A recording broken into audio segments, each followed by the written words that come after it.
Robbo, that's not the only piece of business apparently bubbling between the cities of Milan and North London. Coming in the other direction, rumoured to be Krzysztof Piatek from AC Milan to Spurs. Given his struggles this season, the big question is why? I'm not sure why. I've seen a lot of him this season, saw a lot of him last season. He looked to be a one-hit wonder, really, a one-season wonder. He scored some great goals. He looked as though he was OK in the air. He looked as though he had a bit of pace without being really quick. He had one or two good finishes. But this season, he's looked way off the pace. He doesn't look as though he can run behind anybody. He doesn't link up the play. And that's why they've brought in Ibrahimovic and Lau play up front at the moment. And Piatek can't get in the side. He looks a very average footballer at the moment. And I don't think he'd cut it in the Premier League. Certainly not at Tottenham. Spurs fans will be remembering the names of Roberto Soldado and Vincent Janssen, relatively recent signings at centre forward. The one thing this guy has got over all of those, and you can talk about whether he's all-round game, whether he's a good footballer or he's not a good footballer. The one thing this guy's done is the one thing that Spurs need.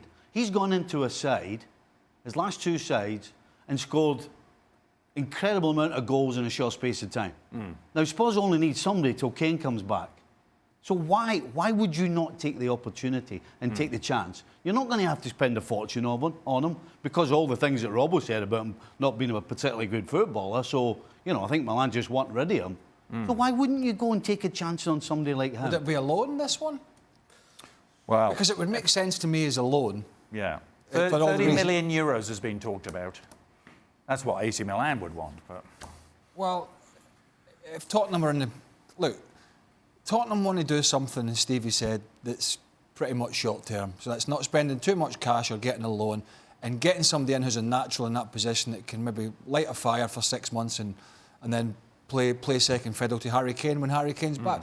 Their bigger problem might come longer term when Harry Kane eventually goes, because he will. But that's something to think about, down the line. Short term, I don't think it's a huge risk, money dependent. Meanwhile, in Spain, perhaps another striker potentially on the move, as we show you after the dust settled what the standings look like. Real Madrid have opened up that 3-point gap over Barcelona after their defeat to Valencia over the weekend, and Barcelona's interest remains very high in one Rodrigo Moreno, the Brazilian striker. Ali only has 2 goals this season to go with 6 assists. Quite a drop-off from previous campaigns. Is he the right fit for Barcelona, do you think? For what purpose? to cover a space? Maybe. To give you some depth? Yeah, sure.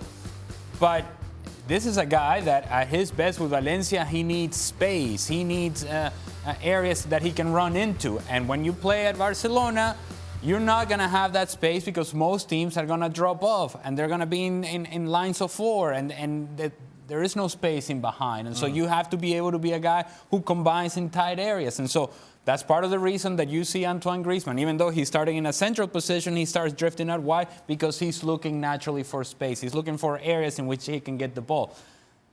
Rodrigo Moreno doesn't match that. Rodrigo Moreno doesn't.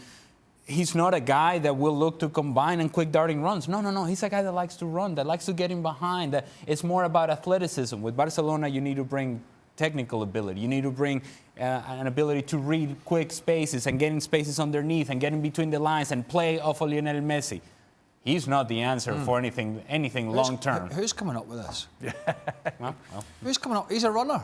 Yeah. Yep. They've got a Luis Suarez-sized hole. Well, they've just brought a coach in Setien, and the whole world's trying to tell everybody this guy just does possession football. That's what he wants, and the stats will tell you when the loss. 800 passes went absolutely nowhere. This guy's a runner. He's not going to link up, is he?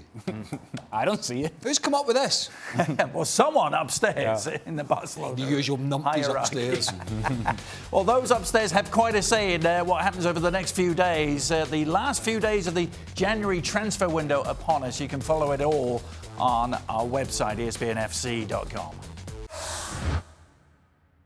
Well, thank you very much for watching ESPN on YouTube. For more sports highlights and analysis, be sure to download the ESPN app. And for live streaming, premium content, and let's not forget as well, ESPNFC 7 days a week. Subscribe to ESPN+.